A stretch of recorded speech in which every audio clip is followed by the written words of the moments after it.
Durablement Vôtre, l'entretien quotidien avec des femmes et des hommes de Lorraine et d'ailleurs, engagés dans une démarche de développement durable dans la sphère écologique, économique ou sociale. Lorsque parfois leur action se situe à l'intersection des trois sphères, elle ou il nous ouvre alors la voie d'un autre monde possible, vivant, viable et vivable. Durablement Vôtre, en partenariat avec les radios associatives de Lorraine. Aujourd'hui, nous évoquerons les grands enjeux du développement durable avec le médecin et explorateur Jean-Louis Etienne, que nous avons pu rencontrer grâce à la société ISTA lors du congrès de l'Union sociale pour l'habitat qui se déroulait à Strasbourg les 26, 27 et 28 septembre 2017. Éric Mutschler, Durablement Vôtre.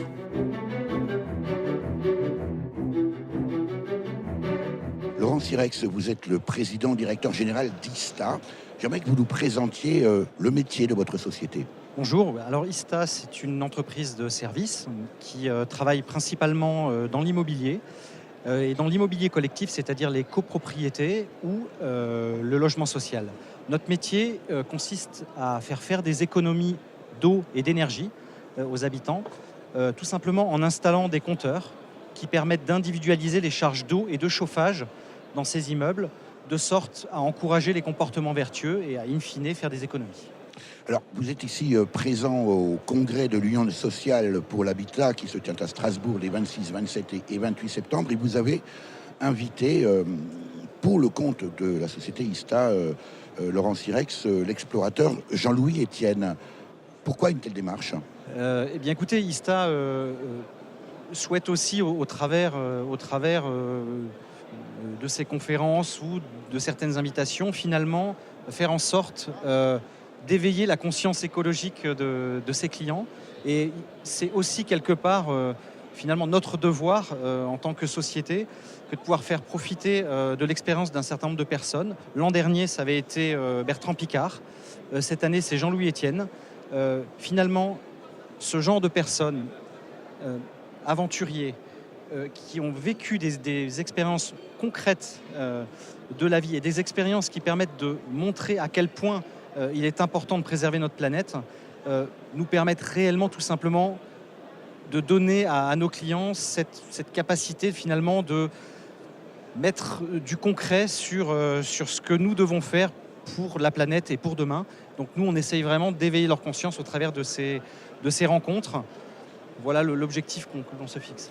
En même temps, Laurent Sirex, on sait bien que les entreprises, d'une façon générale, il n'y a pas qu'elles, il y a également le milieu agricole, y compris les ménages, participent tous ensemble à la dégradation de la nature. Est-ce qu'aujourd'hui, une société comme ISTA, ou une société en général, une entreprise en général, peut réellement œuvrer pour la protection de la nature ? Vous n'êtes pas non plus des enfants de cœur et vous n'êtes pas là non plus pour faire du bénévolat, vous êtes également là pour faire du profit. Comment est-ce qu'une entreprise peut aujourd'hui allier chiffre d'affaires, rentabilité, productivité, protection de la nature ? Et est-ce qu'une opération comme celle que vous réalisez ici aujourd'hui à l'occasion du congrès de l'Union sociale pour l'habitat à Strasbourg, pardonnez-moi la brutalité de ma question, n'est pas une opération de greenwashing ? Non, je crois que c'est une bonne question. Bien sûr que nous sommes des entreprises et nous avons effectivement... notre objectif, nous sommes une entreprise économique, donc bien sûr, il faut que l'entreprise soit rentable et fournisse des services rentables. Mais c'est vrai que la particularité finalement d'ISTA, c'est que les services que nous fournissons sont des services qui permettent de faire des économies. Et en fait, c'est vrai que c'est un cas particulier, mais il est quand même intéressant. C'est-à-dire que vous êtes déjà d'emblée dans la bonne voie. Oui, on a cette chance. Et à la limite, c'est même un exemple. Ça montre que quand on arrive à allier économie et principes économiques avec les principes écologiques, eh bien, en fait, on peut accélérer les choses. Et finalement, c'est peut-être ça la leçon qu'il faut retenir. Et c'est par exemple les questions que posent les nouvelles réglementations sur, par exemple, les taxes carbone, etc. Pourquoi on veut mettre en œuvre ces réglementations ? Parce que, in fine, si on veut que l'ensemble des sociétés aillent vers des comportements plus vertueux, eh ben, il faut les y intéresser.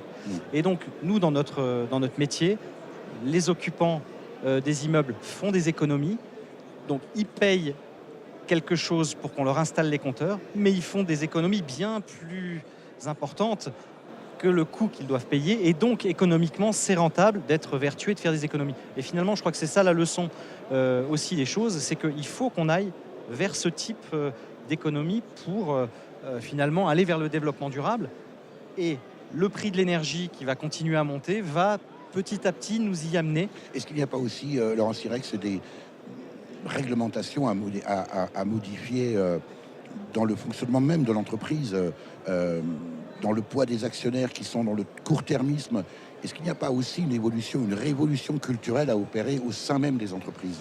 Alors vous avez, si, tout à fait, je partage votre point de vue, mais je crois que c'est engagé. Je crois clairement que c'est engagé, et de manière générale, les actionnaires sont intéressés par le durable, parce qu'un actionnaire, son engagement n'a pas de sens s'il ne se fait pas dans la durée, et donc les actionnaires ont cet intérêt. Crée-moi pas, quelque part en Alaska, il y a un phoque qui s'ennuie en maudit. Sa blonde est partie gagner sa vie dans un cirque aux États-Unis. Le phoque est tout seul, il regarde le soleil qui descend doucement sur le glacier. Il pense aux États en pleurant tout bas. C'est comme ça quand ta blonde t'a lâché. Ça ne vaut pas la peine de laisser ceux qu'on aime pour aller faire tourner des ballons sur son nez. Ça fait rire les enfants, ça dure jamais longtemps, ça fait plus rire personne quand les enfants sont grands.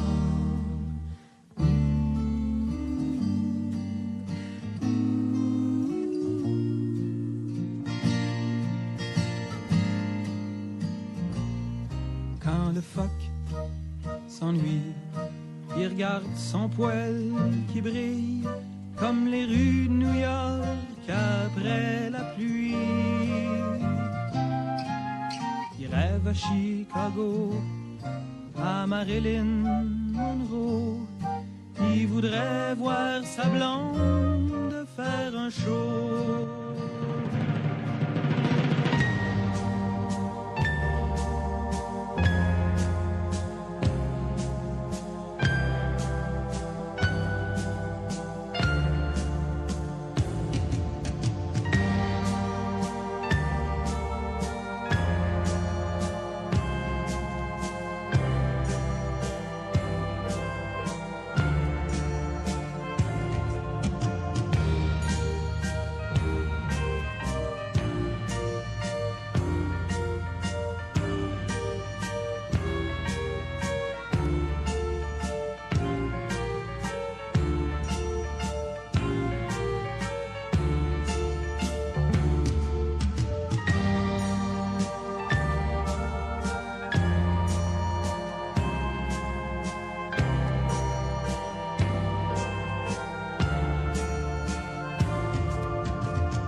Pas m'en faire à croire, mais des fois j'ai l'impression que c'est moi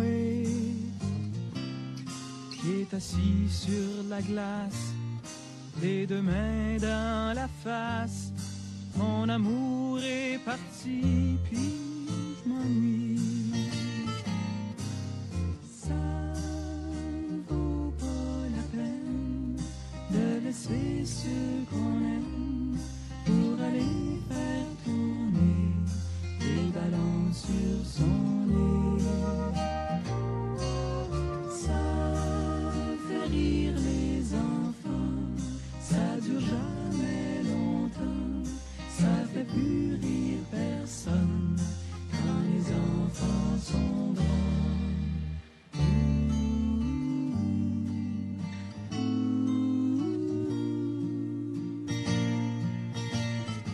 Durablement Vôtre, Éric Mutschler. Jean-Louis Etienne, vous êtes médecin, explorateur, auteur d'une vingtaine de livres, conférencier. Vous venez d'ailleurs de terminer une conférence justement dans le cadre du congrès de l'Union nationale pour l'habitat ici à Strasbourg, en partenariat et à l'invitation de l'ISTA. Votre conférence s'intitulait « Changement climatique, la préciosité de l'énergie ». Qu'avez-vous dit en substance dans cette conférence, Jean-Louis Etienne ? Ce que j'ai dit d'abord en substance, c'est que le changement climatique est une réalité. C'est quelque chose qui a mis du temps à s'implanter, à s'installer dans la tête des gens. Parce qu'en fait, quand on dit changement climatique ou réchauffement climatique, on s'attend à le percevoir. Et ce n'est pas une valeur perceptible. L'élévation de la température moyenne à la surface de la Terre, c'est 1 degré en un siècle. On ne perçoit pas une élévation moyenne de 1 degré en un siècle. Vous voyez ce que je veux dire ? On commence à en percevoir les conséquences aujourd'hui. Parce que cette dérégulation a des conséquences aujourd'hui que l'on perçoit. Donc, je leur ai expliqué que c'était important d'expliquer aux gens qui ont des doutes que c'est quelque chose qui est enclenché, qui est à l'œuvre et qui commence à devenir spectaculaire. Un peu, ce que je leur ai dit, c'est que ce réchauffement de 1 degré en un siècle, en médecine, on appelle ça une petite fièvre, vous voyez, une fébricule. La Terre, elle a un truc qui ne va pas, quoi. Et quand on a un truc qui ne va pas, une petite fièvre, en général, on va voir le docteur quand vos premières complications, vous voyez. Ben, la Terre, elle en est là aujourd'hui. On commence à découvrir les premières complications. Donc, je fais toujours comprendre que c'est quelque chose qui est lent, qui n'est pas perceptible, mais qui est à l'œuvre, qui a mis 1 siècle pour s'installer. Et il est urgent d'agir parce que ça a une énorme inertie. En même temps, Jean-Louis Etienne, les experts du GIEC le disent au niveau mondial. Le président américain, on le sait, Donald Trump fait partie des climato-sceptiques. Mais je ne crois pas que Donald Trump soit climato-sceptique. Donald Trump, il a été élu en relançant ce qui a fait la force de l'Amérique, c'est-à-dire son accès facile à l'énergie et son hyperconsommation énergétique. C'est un pays de charbon, c'est un pays de pétrole, de gaz. Aujourd'hui, ils ont les gaz de schiste. Donc, il a fait beaucoup sa campagne pour les mineurs, pour cette population, en fait, qui est déshéritée un peu aux États-Unis, en leur disant on va repartir comme avant, vous voyez, avec les conséquences sur le climat. Ça revient au même, non, au final ? Oui, mais dans sa tête, il n'a pas, vous voyez ce que je veux dire, il n'a pas intellectualisé l'histoire du réchauffement climatique. Il en a fait quelque chose qui sert sa politique. Donc, si jamais un jour on trouve qu'il réalise un jour, et il va le réaliser bientôt, c'est que le charbon dont il a parlé l'avenir, il n'y a pas d'avenir. C'est-à-dire qu'on ne trouve pas beaucoup d'investisseurs pour développer cette énergie-là aujourd'hui. Et donc, les énergies du futur, la valeur économique et industrielle de l'énergie, elle est effectivement dans les énergies du futur, dans les économies d'énergie et l'énergie du futur. Pour autant, alors, attribuons à Donald Trump des pensées positives sur le climat, Jean-Louis Etienne. En même temps, ça fait très longtemps que les associations militent au-delà du GIEC, mais là, ce sont des scientifiques. Pour autant, on n'a pas l'impression, malgré tout, que la préoccupation du climat monte au cerveau des élus en particulier, mais aussi, peut-être aussi, des chefs d'entreprise. Je dirais pas ça, vous voyez. Je dirais pas ça parce que j'en visite beaucoup, je décerne des labels, et il n'y a pas aujourd'hui une entreprise qui ne s'intéresse pas à cette question, parce qu'en fait, l'énergie a un coût. Et aujourd'hui, toutes les entreprises sont à la recherche des économies d'énergie et utilisent le plus possible d'énergie non émettrice. Et pour que ça marche, il faut que l'énergie, les nouvelles énergies, les économies d'énergie reposent sur une performance économique, un développement industriel. Là, l'entrée que vous préconisez, Jean-Louis Etienne, c'est une entrée économique. On pourrait presque dire, laissons les choses se faire. De toute façon, la main invisible de Keynes fera les choses. Non. Décidément, vous n'êtes pas d'accord avec moi, mais c'est l'intérêt du débat. Non, si on fait rien, on va vers un drame. Mais non, puisque les entreprises vont prendre conscience du coût de l'énergie et elles vont ajuster leur politique et rechercher des économies. Oui. Mais la conséquence, c'est que c'est bien pour le climat. Vous voyez, Vous parlez des entreprises, vous parlez des politiques, mais si vous regardez le particulier, et on est une somme de particuliers.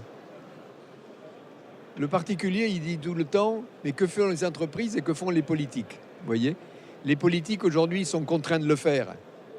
Donc aujourd'hui, ils se sont appropriés cette idée qu'il va aller faire attention à l'éclairage public, au chauffage, à l'isolation des bâtiments tertiaires, etc. Il y a des investissements qui se font, mais un homme politique qui est en charge d'une municipalité, il a un budget à gérer et il va faire le bilan entre l'installation des énergies renouvelables, l'isolation des écoles ou des lycées, des trucs comme ça, et le gain qu'il a économique. Sauf que, Jean-Louis Etienne, Ouais. je reprends votre propos de tout à l'heure. Vous disiez qu'on ne perçoit pas aujourd'hui les effets du réchauffement climatique. Du Non, changement je n'ai pas dit ça. climatique J'ai dit on ne perçoit pas le réchauffement en tant climatique. que tel. Je donne un exemple. 2 personnes qui le matin vont acheter la baguette de pain. Hein, ils se serrent la main, salut, ça va, t'as vu le temps qu'il fait. La météo et la santé sont les 2 mamelles de la conversation. Et si jamais c'est au mois de mai qu'il fait froid, ils vont se dire, mais tu as vu, ils nous parlent du réchauffement climatique, c'est des carabistouilles, ça n'existe pas. C'est ça que je veux dire, ça ne se perçoit pas. L'élévation de la température moyenne d'un degré, ça ne se perçoit pas. Ce que l'on commence à voir, ce sont les conséquences du réchauffement climatique. Sans compter d'ailleurs que en sémantique, c'est peut-être une erreur de parler de réchauffement climatique. Oui, On ferait oui, mieux de parler de changement oui, climatique. oui. Mais je reviens quand même à ma contradiction, Jean-Louis Etienne. L'élu, le maire qui doit gérer sa commune, il a un mandat Oui. de durée très limitée. Or aujourd'hui, l'enjeu, c'est le temps. Ce qui fait défaut aujourd'hui dans la réflexion sur le développement durable, c'est le temps. C'est ça l'enjeu. Oui. Comment un maire qui a un mandat de 6 ans, je crois, peut s'investir dans la gestion de sa commune alors que les effets, les économies qu'il va réaliser en faisant des équipements, des installations d'isolation, etc., vont porter leur effet sur le long terme. Oui. Comment opérer ce rapprochement du court terme de notre vie et cette projection sur des centaines d'années? Ben, vous savez, les politiques actuels qui ont été élus, par exemple, aux dernières élections municipales, ils ne sont pas arrivés sur Terre du jour au lendemain. Je veux dire, ils ont déjà une culture. Ils ont déjà entendu parler des problèmes environnementaux, du recyclage nécessaire des déchets, des économies d'énergie. Tout ça, c'est quelque chose qui fait partie de la culture politique d'un élu qui monte petit à petit, même s'il est imprégné de ces questions-là. Et il n'y a pas un maire ou une mairesse qui sera élu sur un programme qui ne va pas tenir compte d'une qualité de vie immédiate dans la cité ou future. C'est absolument obligatoire. Et c'est vrai que c'est toute l'ingratitude de la lutte contre le réchauffement climatique, c'est que les décisions qui sont prises aujourd'hui, on ne verra les résultats que dans 50 ans. C'est pour ça que c'est difficile, si vous voulez, de mettre en œuvre sans arrêt les mesures. Je crois, ça a pris du temps, mais le mouvement des réponses est quelque chose qui est enclenché. Est-ce que vous auriez été invité par la société ISTA à faire cette conférence ici à Strasbourg, je le rappelle, dans le cadre du congrès de l'Union sociale pour l'habitat, il y a encore 10 ans? Si je serais venu? Non. Est-ce que vous auriez été invité? Alors, deuxième question, Alors, pourquoi écoutez, pas? oui. Est-ce que vous seriez venu? Il y a 10 ans. Ça fait longtemps quand même que je parle du réchauffement climatique. Vous, oui, mais est-ce que vous aurez invité? Il y a 10 ans, il y a déjà pas mal d'entreprises qui m'invitaient pour parler de cette question-là. Ça veut dire que 10 ans après... Je vais vous dire, j'ai eu comme partenaire, quand j'étais au pôle Nord, j'ai eu la fondation ELF comme partenaire. Et quand je suis rentré, donc j'ai fait des conférences pour eux, et je me souviens très bien que le responsable environnement du groupe ELF, c'était en 86, me dit, il y a un problème qui émerge, il me dit, c'est le réchauffement climatique par l'excès des émissions de CO2. Il était déjà conscient en 86, c'est quelque chose qui est dans les consciences des gens qui se cultivent, bien sûr, mais aujourd'hui, vous avez raison, et je vois votre question, vous avez raison, c'est que la composante climat, la composante énergie est une valeur économique qu'il faut faire fructifier. Mais je dirais que elle ne peut avancer que si elle est sous-tendue, si vous voulez, par une question économique. Ainsi fond la banquise, notre vieux glaçon, ça me nuise. On pollue et on légalise un Ainsi fond la banquise. Oui, nous verrons des fleurs en hiver et des orangers sur les rivages d'Irlande, dans la chaleur d'un été tropical, des vacances idylliques, les pieds dans la Baltique. Vive le réchauffement climatique, des feux de charbon qu'on attise, pétrole et nation qui pactise, une révolution qui s'enlise. Ainsi fond la banquise, et nous irons à Saint-Pétersbourg cueillir des cerises en décembre, mon amour, comme des lézards au soleil de l'Alaska, prendre un bain de minuit sur la terre Adélie, s'étendre et regarder tomber la pluie. Ainsi fond la banquise, ainsi fond la banquise, goutte à goutte, goutte à goutte, ainsi fond la banquise, ainsi fond la banquise,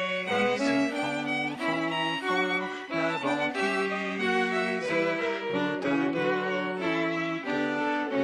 goutte, ainsi fond la banquise, goutte à goutte, goutte à goutte.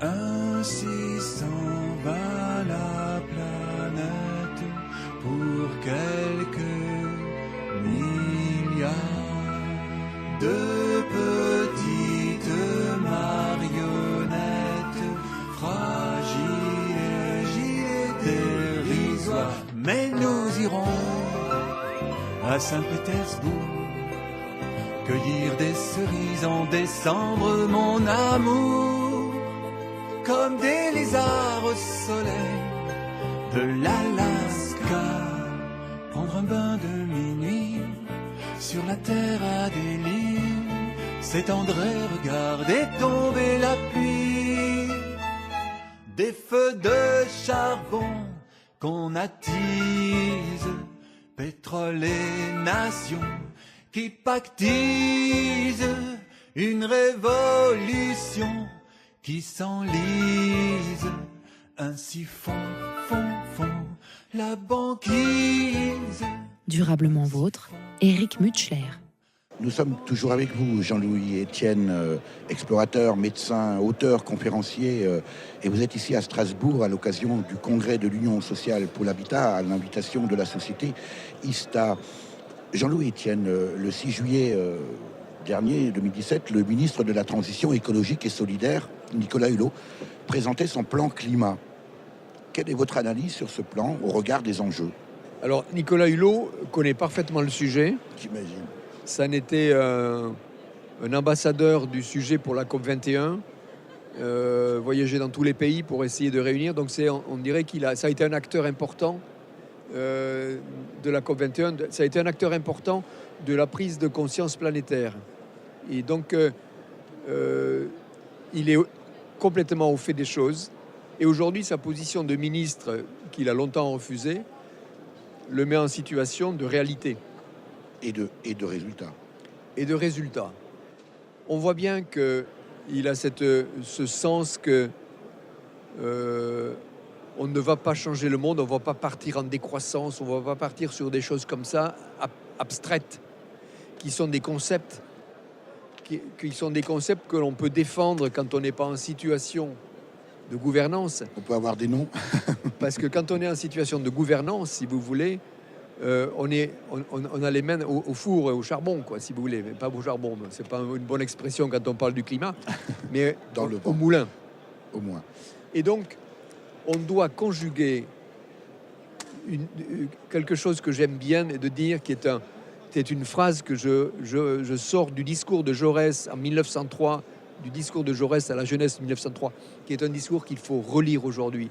Il est d'une modernité formidable, où Jaurès avait envie d'une émancipation du peuple.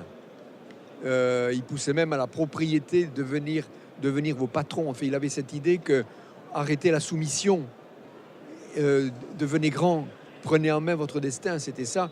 Et il avait une phrase, il disait « Allez vers l'idéal tout en comprenant le réel ». Et donc c'est ce maillage permanent, c'est ce va-et-vient, aller-retour permanent qu'on doit faire entre un idéal qu'il faut poursuivre et l'appliquer dans une réalité qui est souvent compliquée. Et quand on parle de changement climatique, on touche quelque chose qui est précieux, qui est l'énergie. Et l'énergie, c'est la vie. Pour autant, vous ne répondez pas à ma question. Concernant le plan climat de Nicolas Hulot, me semble-t-il à la hauteur des enjeux actuels? Il a vu loin, Nicolas, il a raison, parce que ça serait mentir de dire que si on change aujourd'hui, ça va aller vite. Je pense que le plan qu'il a mis en place, il est réaliste par rapport à l'inertie de la machine économique. On ne peut pas tout arrêter. On peut le faire à l'échelon personnel. On peut personnellement décider à un moment donné de se soustraire du monde. On peut devenir un colibri. Oui, aussi. oui, se soustraire du monde et ne déranger personne. Alors, moi, quand j'entends ça, des gens qui vantent l'idée qu'ils se sont mis dans un lieu reculé, ils ont mis des panneaux solaires, ils consomment très peu. Vous voyez, et ils sont fiers et ils en parlent comme une invitation à refaire pareil. Mais ces mêmes personnes-là, à un moment donné, ils vont prendre une voiture, mais qui est une vieille voiture, bien sûr, ou qui consomme très peu, mais ils vont marcher sur la route, par exemple, ils vont rouler sur la route, et s'ils ont un problème, ils seront contents qu'on les prenne à l'hôpital pour faire une IRM. Vous voyez le grand écart qu'il y a entre cette utopie de petite vie et la nécessité de le marier avec la marche du monde. En même temps, Jean-Louis Etienne, vous ne faites pas là l'apologie de la réelle politique quand même. Non. Non, moi, ce que j'aime pas, si vous voulez, dans le discours politique, il y a derrière chaque discours politique, il y a une recherche d'électeurs. Un homme politique, il existe par ses électeurs. Sinon, on est d'accord. Voilà.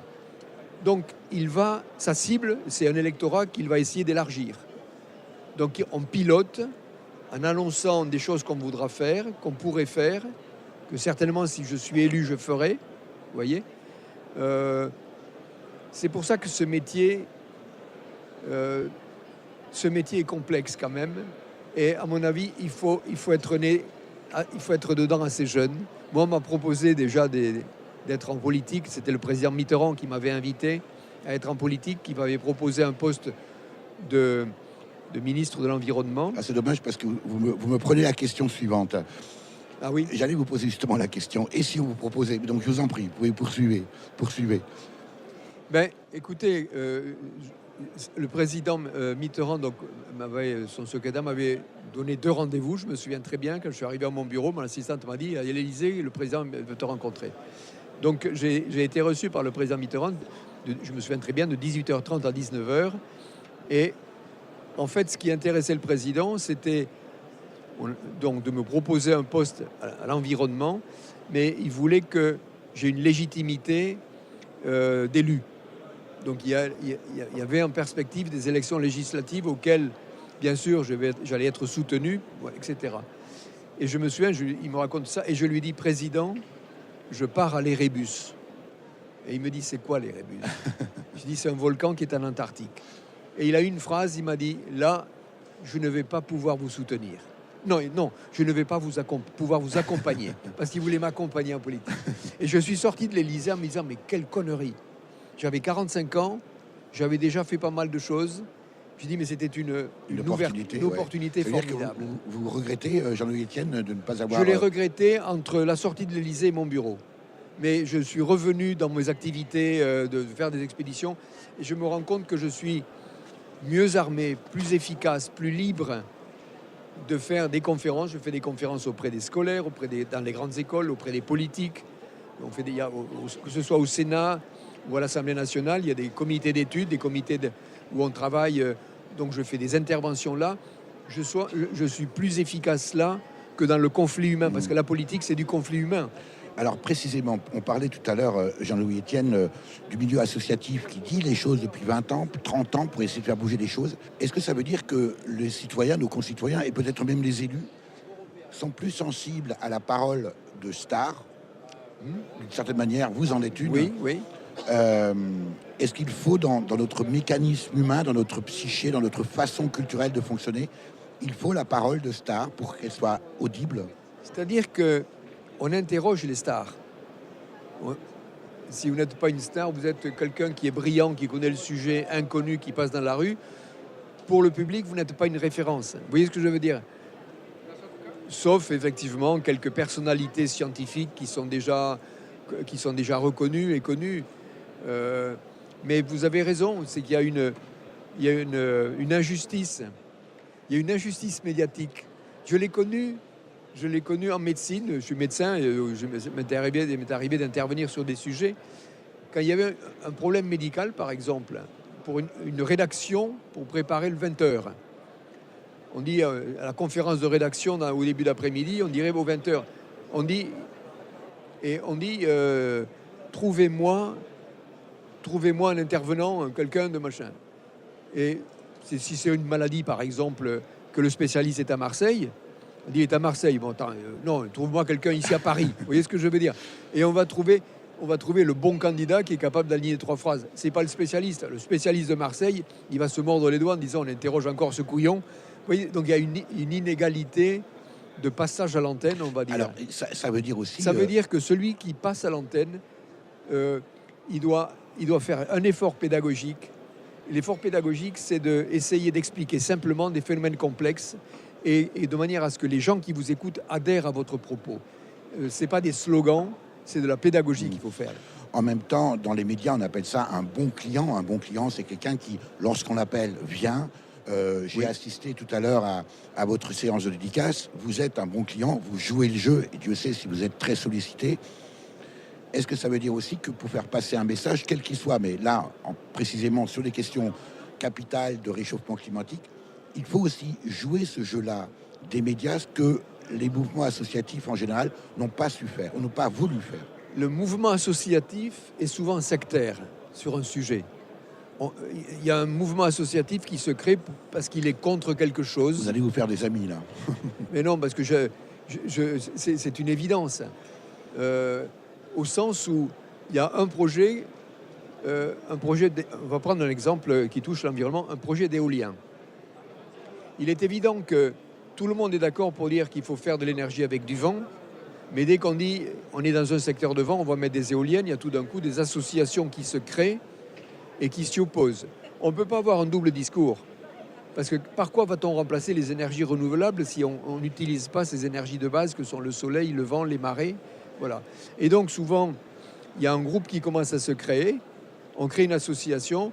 En général, on met un président, type qui est cultivé, qui a une résidence secondaire dans le coin. Je ne parlais pas forcément de ces mouvements, j'entends bien votre réponse, Jean-Louis Etienne. Je ne parlais pas de ces gens qui sont des écologistes au pied du mur, mais de ces vieilles associations, je pense à des structures comme France Nature Environnement, etc. Ah oui, non, ça c'est des grandes structures qui font un boulot énorme. Ah non, non, là, non, je parlais de ces associations qui souvent... Oui, mais souvent qui empêchent la mise en place de structures de production d'énergie de transition. Et où on met à la tête un type qui a été instruit, donc on le met président de l'association, il a une capacité de nuisance formidable, vous voyez ce que je veux dire? Mais les grandes associations dont vous me parlez, le WWF, France Nature Environnement, la Fondation Nicolas Hulot, non, ce sont des grandes associations qui ont une pédagogie vraiment qui a été travaillée. Oui, mais en même temps, alors, peut-être mis à part la Fondation Nicolas Hulot, peut-être qu'on n'entend pas beaucoup finalement les grandes instances comme France Nature Environnement. Elles ne jouent pas le jeu finalement de la médiatisation. Alors, ces associations font partie de toutes les discussions avec les politiques. Les politiques les écoutent parce qu'ils ont une couverture, ils ont beaucoup d'adhérents, ils sont quand même interrogés et ils sont porteurs de projets et très écoutés par les politiques parce qu'ils ont un impact sur le public. Mais pas par les médias. Quand même, mais je vois ce que vous voulez dire. Rarement aux 20h, par exemple. Mais quand même, tous les sujets aujourd'hui d'actualité environnementaux ou autres qui sont traités dans un journal télévisé ou à la radio, on s'arrange toujours quand même pour qu'il y ait le pour et le contre. Donner la voix contraire, quoi. Ne reste que quelques minutes à ma vie. Au plus quelques heures, je sens que je faiblis. Mon frère est mort hier au milieu du désert. Je suis maintenant le dernier humain de la terre. On m'a décrit jadis quand j'étais un enfant ce qu'avait l'air le monde il y a très très longtemps, quand vivaient les parents de mon arrière-grand-père et qu'il tombait encore de la neige en hiver. En ces temps on vivait au rythme des saisons et la fin des étés apportait la moisson. Une eau pure et limpide coulait dans les ruisseaux où venaient s'abreuver chevreuils, orignaux. Moi je n'ai vu qu'une planète désolante, paysage lunaire et chaleur suffocante, et tous mes amis mourir par la soif ou la faim, comme tombent les mouches, jusqu'à ce qu'il n'y ait plus rien. Plus rien. Plus rien.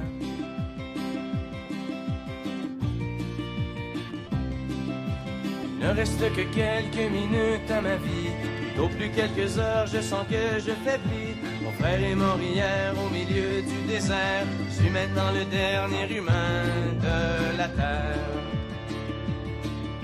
Ça a commencé il y a plusieurs années, alors que mes ancêtres étaient obnubilés par des bouts de papier que l'on appelait argent, qui rendaient certains hommes vraiment riches et puissants.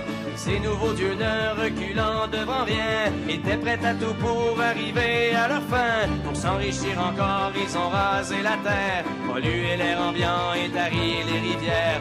Et au bout de 100 ans, des gens se sont levés et les ont avertis qu'il fallait tout stopper. Mais ils n'ont pas compris cette sage prophétie. Ces hommes-là ne parlaient qu'en termes de profit. C'est des années plus tard qu'ils ont vu le non-sens. Dans la panique, on déclarait l'état d'urgence. Quand tous les océans ont englouti les îles et que les inondations ont frappé les grandes villes. Et par la suite, pendant toute une décennie, ce fut les ouragans et puis les incendies, les tremblements de terre et la grande sécheresse. Partout sur les visages, on lisait la détresse. Les gens ont dû se battre contre les pandémies, décimés par millions par d'atroces maladies. Puis les autres sont morts par la soif ou la faim. On retombe les mouches jusqu'à ce qu'il n'y ait plus rien. Plus rien. Plus rien.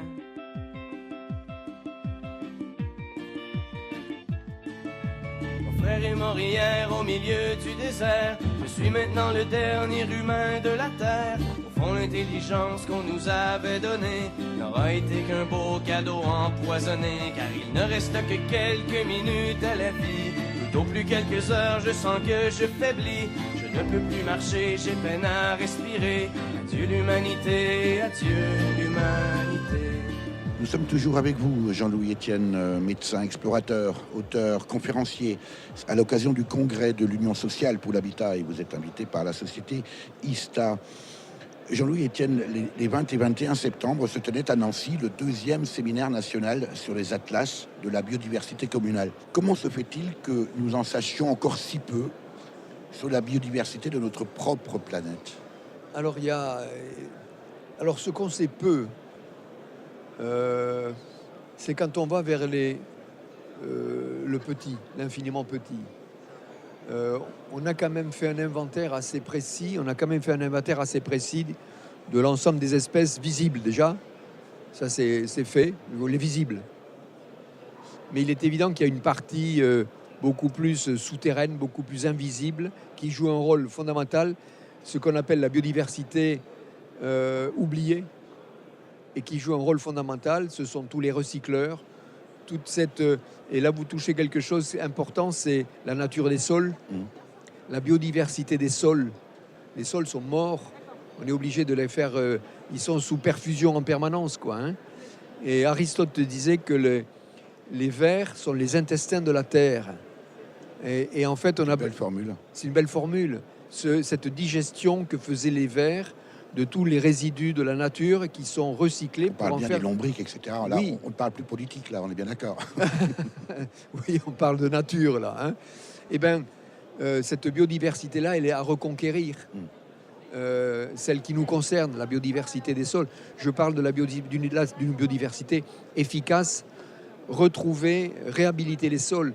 Et par exemple, à l'occasion de la COP21, il y avait eu des travaux qui étaient faits, présentés par le ministère de l'Agriculture. La France avait beaucoup travaillé sur le sujet avec l'INDRA. Si on réhabilitait 4 pour 1000 des sols en verre, on va dire, en chlorophylle, en photosynthèse, on absorberait déjà une grande quantité de l'excès de CO2. Donc il y a de la ressource, la biodiversité, pas forcément animale, la biodiversité végétale aussi, qui nous permettrait d'aller vers une meilleure qualité de vie. Il y a des petits pays très efficaces qui alimentent le monde. Et ces pays, si vous voulez, utilisent la culture intensive. Et on voit petit à petit quand même gagner la culture plus biologique, plus respectueuse. À vous écouter, Jean-Louis Etienne, on s'aperçoit quand même qu'il y a encore une vraie révolution culturelle à opérer. Oui. Il est là l'enjeu finalement, parce que là aussi, vous le disiez à l'instant, on sait à peu près ce qui vit sur la Terre. Et finalement, le véritable enjeu, c'est le changement de nos comportements en tant que tel. Alors, si vous voulez, là, j'aime bien parler de l'écosystème Terre et situer l'homme dedans. L'écosystème Terre, comme il a fonctionné avant que nous arrivions, c'est-à-dire dans la grande majorité du temps ancien, il y avait 3 choses. C'est un trépied, l'écosystème Terre, la production primaire, c'est-à-dire les végétaux. Les végétaux, ils ont cette chance extraordinaire qu'ils se développent, ils se nourrissent en regardant le soleil et en puisant de l'eau et des sels minéraux, et ils consomment le CO2 qui est dans l'atmosphère. Fastoche. Alors moi je dis, si à la place des cheveux, je suis chauve, je me dis, si à la place des cheveux on avait du verre, de la chlorophylle, on pourrait déjà produire une petite quantité de glucose. Vous voyez ce que je voulais Mais on n'est pas autotrophe, c'est-à-dire on ne peut pas s'alimenter comme ça. Donc, production primaire qui vient des végétaux, fondamentale, c'est l'essentiel de la vie. Ensuite, il y a les consommateurs. Les consommateurs, c'est le deuxième pied du trépied. Les consommateurs, ils sont herbivores, ils sont végétariens, je parle de toutes les espèces, des carnivores, etc. Je parle toujours dans la nature. Et ces espèces-là se mangent entre elles et puis meurent. Et la décomposition de cette vie organique, c'est le recyclage. Ce sont des recycleurs qui vont bouffer tout ça, des bactéries qui vont en faire de la matière minérale qui va revenir dans la production primaire. Et donc c'est un trépied comme ça, c'est une économie circulaire, la nature. Et là-dedans arrive un mutant surdoué, l'homme. L'homme qui invente des machines prodigieuses, qui va se défendre de la nature, etc. Et les autres espèces ne peuvent pas lutter, elles ne peuvent pas s'adapter. On a pris possession des espaces et des espèces, effectivement, et c'est cette pédagogie permanente qu'il faut faire. Soyons des bons consommateurs intelligents, parcimonieux, et soyons des bons recycleurs de manière à revenir dans une économie circulaire. En réalité, c'est un cours d'économie que vous venez de nous faire là, résumé, tout en parlant d'écologie. Oui. Jean-Louis Etienne, vous êtes médecin, vous êtes connu pour vos expéditions en Arctique. Vous avez été le premier homme à atteindre le pôle Nord en solitaire en 86. Vous avez bien sûr mené depuis de très nombreuses expéditions. Après tout, vous auriez pu exercer comme chirurgien dans un hôpital quelque part dans le Tarn, dont vous êtes originaire et où vous habitez. D'où vient cette passion pour l'exploration et en particulier pour les pôles ? Écoutez, j'ai trouvé, je me souviens d'avoir à 14 ans fait une liste de matériel pour aller camper dans les Pyrénées en hiver. Je ne sais pas d'où ça vient, vous voyez. Donc j'avais 14 ans. J'aimais l'hiver, j'aimais la neige. Je pense que le froid, ça vous rapproche davantage de l'intériorité. J'étais un garçon timide. Je trouvais dans ces déserts froids un échappatoire. Les régions polaires sont avant tout des déserts. Moi, c'est les déserts froids. Je ne sais pas pour quelle raison, si vous voulez, peut-être biologique, je ne sais pas. Mais j'y retrouve une intériorité, j'y retrouve des paysages désertiques qui sont magnifiques. Et on se les approprie. C'est comme quand vous traversez les déserts, ou même sans aller si loin, des forêts que vous connaissez, que vous fréquentez. Vous avez l'impression que les sentiers ou les arbres qui sont là vous appartiennent. On se les approprie, vous voyez, on les fait siens. Et donc, petit à petit, ces régions sont devenues une partie importante de ma vie. Vous préparez actuellement le projet Polar Pod Expédition. Où en êtes-vous ? Tout est prêt, les dessins sont faits, l'expérimentation est faite, le programme scientifique est écrit, il y a 12 pays maintenant, il y a 52 institutions. Il manque encore une part de financement pour la construction même du Polar Pod, de ce bateau. J'espère qu'on va trouver ça en 2018 pour un départ d'expédition 2020-2022. Merci infiniment. Avec plaisir. L'invité de Durablement Vôtre, coup de gueule ou coup de cœur?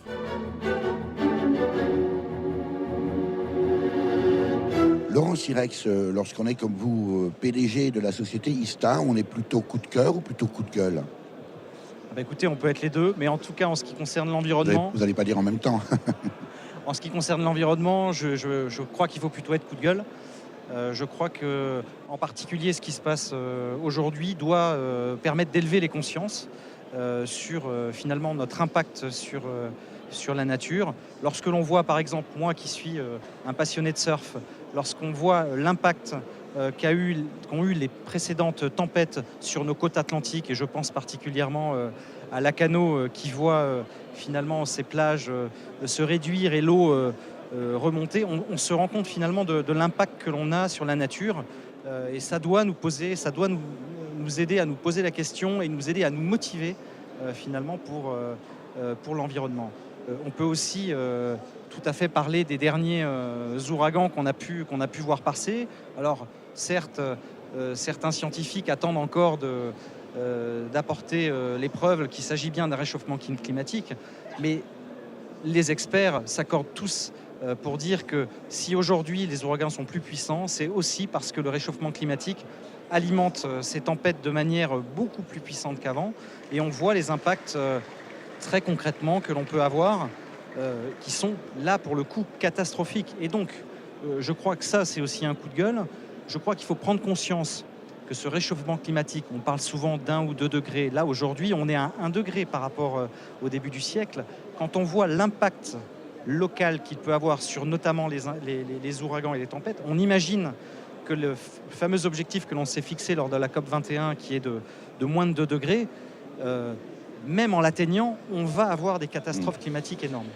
Est-ce que, Laurent Sirex, au sein même de votre entreprise, vous êtes aujourd'hui une entreprise à capitaux allemands, est-ce que ces questions-là sont préoccupantes au sein même de l'entreprise? Est-ce qu'aujourd'hui, on peut imaginer qu'une entreprise comme la vôtre sensibilise en interne ses collaboratrices et ses collaborateurs, par exemple, aux questions de disparition des abeilles? Est-ce que ça fait sourire encore aujourd'hui qu'un patron comme vous, une grande entreprise, évoque ce type de sujet? Ah non, alors, pas chez ISTA, non. Je crois qu'aujourd'hui, tous ces sujets montent en puissance, et Dieu merci. Je crois que quelque part, l'engagement de la France, la COP21 ont élevé les consciences, et les chefs d'entreprise sont de plus en plus nombreux finalement à prendre ces sujets à bras-le-corps. Je ne sais pas si vous faites partie d'organisations patronales. Une mesure, aujourd'hui, vous auriez, alors là, c'est pas un coup de cœur, coup de gueule, vous auriez un coup de baguette magique, Laurent Sirex. Vous feriez quoi dans le monde, dans l'entreprise? Vous proposeriez quoi? Quelle mesure fondamentale? Écoutez, en tout cas, nous, dans notre métier, on a une mesure qui est fondamentale, qui est celle de la mise en place d'instruments pour individualiser des charges de chauffage. C'est un point qui est ultra important. Le poste chauffage, aujourd'hui en France, c'est le plus gros poste de charge de nos ménages, et il est impératif que nos ménages puissent se responsabiliser, puissent faire des économies, puissent avoir la liberté de finalement récupérer le bénéfice de leur comportement vertueux. Ça, je pense que c'est tout d'abord une bonne mesure qui nous touche bien sûr, mais qui est une mesure qui est aujourd'hui appliquée chez la plupart de nos voisins européens et qui est en cours d'application en France. Et c'est vraiment, je pense, une bonne chose. Alors, je disais à l'instant, Laurent Sirex, ISTA est une société allemande. Vous qui connaissez bien, du coup, les deux pays, à la fois l'Allemagne, la France, de cultures différentes. Et puis, j'ai cru comprendre que vous étiez en même temps alsacien, donc vous avez toutes les compétences pour apprécier cette double culture. À propos de culture, est-ce qu'il y a une réalité, est-ce qu'il y a une vraie différence dans le rapport à la nature, à l'environnement, aux questions d'environnement, entre la culture allemande et la culture française? Je pense que les choses se rapprochent, mais incontestablement, les Allemands sont nettement plus sensibilisés à la problématique de l'environnement. Très clairement, on le sent dans la culture, même si peut-être le côté peut-être qui est un peu négatif chez nos amis allemands, et on le connaît, c'est celui cette passion pour les véhicules, où effectivement, dans ce cadre-là, on ne les sent pas forcément très prêts à pousser. Mais en revanche, on voit très clairement que tout ce qui est énergie renouvelable se développe énormément, tout ce qui est économie d'énergie. Et puis, on l'a vu, l'arrêt des centrales nucléaires programmées en Allemagne est un signe très fort. Donc oui, incontestablement, ils sont nettement plus en avance que nous. Pour en savoir plus sur la société ISTA, que je remercie pour cette rencontre avec Jean-Louis Etienne, rendez-vous sur www.ista.com/fr. Je rappelle également le dernier ouvrage de Jean-Louis Etienne, Inventer sa vie, paru aux éditions Le Passeur. Vous avez pu écouter dans l'ordre La complainte du phoque en Alaska par le groupe québécois Beau Dommage, paru sur l'album éponyme sorti en 1974. Ainsi fond la glace, une chanson du compositeur et interprète Gilles Maugenet, mais sur laquelle je n'ai pu trouver aucune référence. Et enfin, Plus rien. Et ça, je peux vous dire que c'est l'excellent groupe canadien, les Cowboys Fringants, que nous aimons bien dans Durablement Vôtre, paru sur l'album En concert aux Zénith de Paris, sorti en 2010. À la technique et au montage, Véronique Olivier. Vous pouvez réécouter cette émission dès la semaine qui suit sa première diffusion sur le site www.durablementvôtre.fr.